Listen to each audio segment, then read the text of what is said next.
General Bipin Rawat ने देश का पहला चीफ ऑफ डिफेंस स्टाफ बनते ही कहा था कि भविष्य में देश में थिएटर कमांड्स बनाए जाएंगे ताकि युद्ध के दौरान दुश्मन की हालत खस्ता करने के लिए रणनीति आसानी से बन सके। और अब यही बात देश के नए और दूसरे सीडीएस ने भी दोहराई। देश के दूसरे सीडीएस जनरल अनिल चौहान ने थल सेना, वायुसेना और नौसेना प्रमुखों के साथ एक अहम बैठक की थी। बैठक में मौजूदा परिस्थितियों और आने वाली चुनौतियों को लेकर चर्चा हुई। इस बैठक में सीडीएस चौहान ने इंटीग्रेटेड थिएटर कमांड को लेकर आगे बढ़ने को भी कहा। चीफ ऑफ डिफेंस स्टाफ का पद जब 2019 में बनाया गया तो इसके मुख्य उद्देश्यों का जिक्र होने लगा था, जिसमें थिएटर कमांड बनाना भी शामिल था। बता दें, इसे लेकर कई बार बैठक हो चुकी है। सूत्रों की माने तो इसे लेकर बैठक में बदलावों का जिक्र भी हुआ, जिसे अब धरातल पर लाने का समय आ गया है। थिएटर कमांड्स का सबसे सही उपयोग युद्ध के दौरान तब होता है जब बात तीनों सेनाओं के बीच समन्वय की होती है।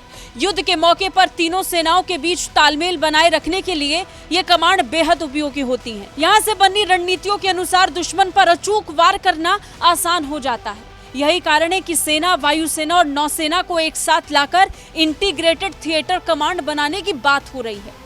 थिएटर कमांड में देश की भौगोलिक और रणनीतिक क्षेत्र को देखते हुए देश की तीनों सेनाओं और बाकी सैन्य बलों को एक साथ लाया जाता है। कैसे बनाया जाएगा थिएटर कमांड, ये आपको बताते हैं। इस कमांड का एक ही ऑपरेशनल कमांडर होता है। भौगोलिक क्षेत्रों का चयन इसलिए किया जाता है ताकि समान भूगोल वाले युद्ध क्षेत्र को आसानी से हैंडल किया जा सके।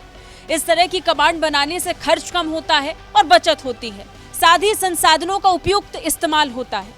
अभी देश में सिर्फ एक थिएटर कमांड है। इसकी स्थापना साल 2001 में अंडमान निकोबार में की गई थी। वैसे देश में अभी तीनों सेनाओं के अलग अलग 17 कमांड्स हैं। 7 थल सेना के पास, 7 वायुसेना के पास और 3 नौसेना के पास। इसके अलावा एक स्ट्रेटेजिक फोर्सेस कमांड भी है जो परमाणु शस्त्रागार को सुरक्षा देता है और उसे संभालता भी है। लेकिन अब बात पहली इंटीग्रेटेड थिएटर कमांड को लेकर हो रही है। अभी देश में करीब 15 लाख सशक्त सैन्य बल हैं। इन्हें संगठित और एकजुट करने के लिए थिएटर कमांड की जरूरत है। एक साथ कमांड लाने पर सैन्य बलों के आधुनिकीकरण का खर्च कम हो जाएगा। किसी भी आधुनिक तकनीक का प्रयोग सिर्फ एक ही सेना नहीं करेगी, बल्कि उस कमांड के अंदर आने वाले सभी सैन्य बलों को उसका लाभ मिलेगा, जो सीधे सीधे भारतीय सुरक्षा बेड़े को मजबूती देगा।